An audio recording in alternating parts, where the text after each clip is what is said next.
Basuki Cahayapurnama karena sudah masuk pada proses hukum.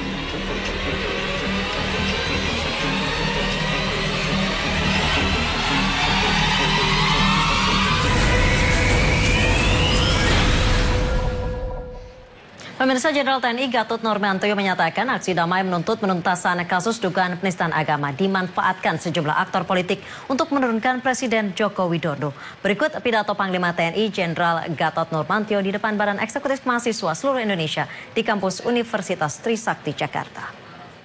Ini mohon maaf, barusan saya mendapat SMS kalau saya harus kembali. Ada rapat oleh Menko Polhukam. Sekali lagi saya sebenarnya ingin meminta aspirasi dari para pemuda. Tapi saya jawab dulu bahwa satu, tadi yang menonjol ini yang sekarang menjadi tren sekarang ini, bahwa pemerintah, Presiden sudah menyampaikan bahwa tentang permasalahan yang diduga penghinaan terhadap ayat suci Al-Quran, sudah memerintahkan kepada kepolisian untuk melakukan proses hukum secara tegas, transparan, dan secepatnya. Dikasih waktu 14 hari. Dan perlu saya ingatkan, ini langkah Kapolri, saya katakan sudah luar biasa, karena ada keputusan atau telegram Kepolisian Republik Indonesia untuk agar polisi profesional, polisi tidak ditarik-tarik, dan polisi tidak dipengaruhi oleh politik. Maka manakala calon gubernur mendaftarkan, belum ditetapkan, terjadi kasus, maka yang boleh diperiksa hanya saksi-saksinya. Tetapi apabila sudah ditetapkan sebagai calon gubernur, maka tidak boleh ada pemeriksaan apapun juga. Setelah selesai pilkada, baru ada pemeriksaan. Tetapi Kapolri mengambil langkah karena perintah juga melakukan pemeriksaan, bukan hanya sebagai saksi, yang diduga pun diperiksa, Pak. Ini suatu langkah mengorbankan aturan ini untuk bisa menindaklanjuti ini. Maka yang paling penting adalah kita tunggu apa hasil dari Kepolisian Republik Indonesia, karena kita adalah negara hukum. Tidak mungkin asal orang salah hanya langsung tindakan pakai proses. Nanti kalau tidak polisi juga yang kena nanti, kenapa perairan. Ini kemudian saya terima kasih sekali waktu yang diberikan kepada saya. Karena pemuda, Anda begitu pulang ke rumah masing-masing, ke kampung halaman masing-masing, Anda adalah tempat bertanya. Anda dianggap orang yang bisa memberikan penjelasan yang jelas-jelasnya apa yang terjadi.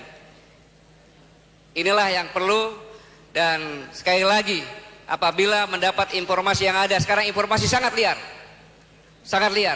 Bahkan perjalanan hidup saya pun dimasukkan di media sosial. Kemudian saya begini-begini, sampai saya mau dicopot pun dimasukkan. Dan benar-benar luar biasa. Makanya saya harapkan rekan-rekan sekalian adalah tempat bertanya bagi siapapun juga, karena Anda adalah mahasiswa. Maka gunakan fasilitas yang Anda miliki, entah Facebook, pet, dan lain sebagainya, untuk benar-benar mendapat keterangan yang benar, penjelasan yang benar, bukan karena hasutan sehingga masyarakat bisa lebih cerdik lagi. Tidak banyak atau tidak semua masyarakat yang bisa mendapatkan pendidikan seperti Anda semuanya. Hidup mahasiswa! Karena sejarah telah membuktikan yang membangkitkan perlawanan adalah mahasiswa. Di setiap pergolakan apapun juga yang merubah tatanan hingga Indonesia seperti ini adalah mahasiswa. Yang akan memimpin ke depan bangsa ini juga mahasiswa. Jadi Anda ke depan bisa memimpin atau tidak tergantung situasi yang sekarang. Saya titipkan bangsa ini kepada Anda semuanya. Selamat berjuang, selamat belajar. Semoga kita menjadi bangsa pemenang. Istana Kepresidenan didatangi puluhan ulama dan tokoh Islam dari berbagai daerah. Mereka menemui Presiden Joko Widodo untuk membahas kasus dugaan penistaan agama oleh Ahok. Sebelum mendatangi kantor Presiden, para ulama dan tokoh agama Islam tersebut telah menggelar pertemuan dengan Dewan Pertimbangan Majelis Ulama Indonesia di Gedung MUI Menteng, Jakarta Pusat. Dan pemirsa, informasi tadi sekaligus mengakhiri jumpa kita dalam special report jelang gelar perkara Ahok. Saya Anissa Dasuki, mewakili teman-teman yang bertugas mengucapkan terima kasih atas kebersamaan Anda. Sampai jumpa.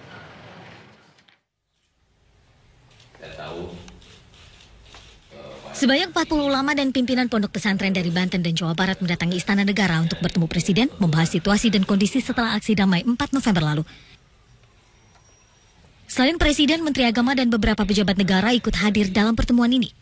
Presiden kembali berjanji tidak akan melindungi atau mengintervensi kasus yang tengah menyeret Ahok dan menyerahkan sepenuhnya kasus ini kepada polisi.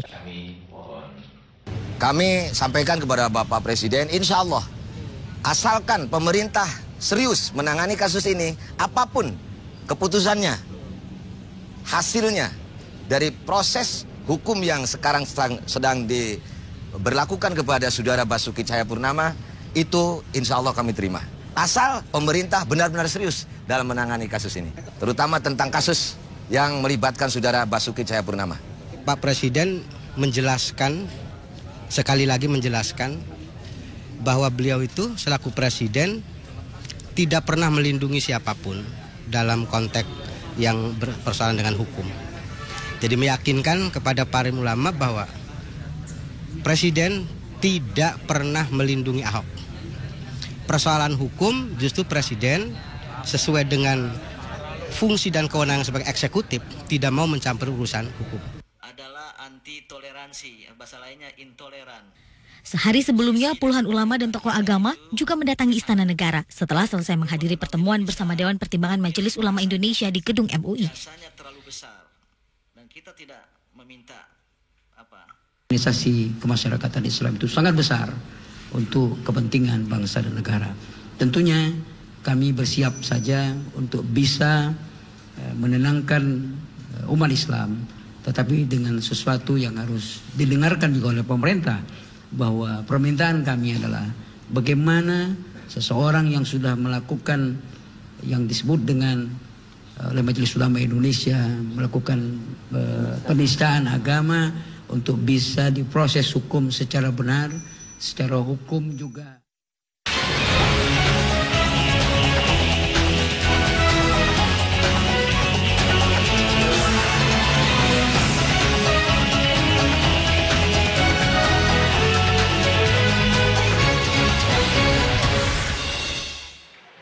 Halo, Anda menyaksikan iNews terkini bersama saya, Pratiwi Kusuma. Pemirsa, pasca gempa di Selandia Baru, ribuan orang sudah dievakuasi dengan menggunakan helikopter hingga sore tadi waktu setempat. Ratusan rumah juga rusak pasca gempa yang berujung terjadinya tsunami kecil di pantai timur laut. Gempa bumi berkekuatan 7,8 skala Richter yang terjadi di Selandia Baru Senin dini hari tadi menewaskan 2 orang yang di lokasi yang berbeda, yaitu di kawasan Kaikoura dan Leeuwarden. Pasca gempa, sejumlah rumah dan bangunan dilaporkan rusak dan ribuan orang pun telah dievakuasi dengan menggunakan helikopter ke tempat yang lebih tinggi di sepanjang pantai. Gempa yang berpusat sekitar 95 km dari kota Christchurch ini mengakibatkan terjadinya tsunami kecil di pantai timur laut dengan ketinggian gelombang hingga mencapai 2 meter.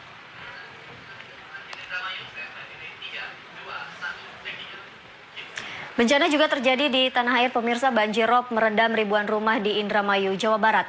Peristiwa ini terjadi akibat air laut pasang dan tingginya intensitas hujan. Ribuan rumah warga Desa Eretan Wetan, Kecamatan Kandang Haur, Kabupaten Indramayu, Jawa Barat hari ini terendam banjir. Air banjir setinggi 1 meter terjadi di beberapa titik.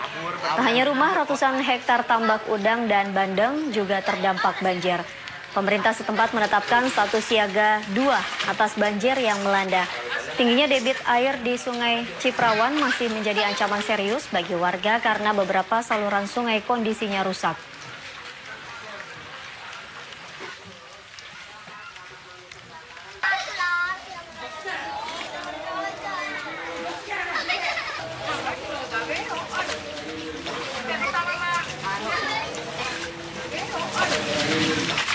pagi dijadwalkan Barreskrim Polri akan melaksanakan.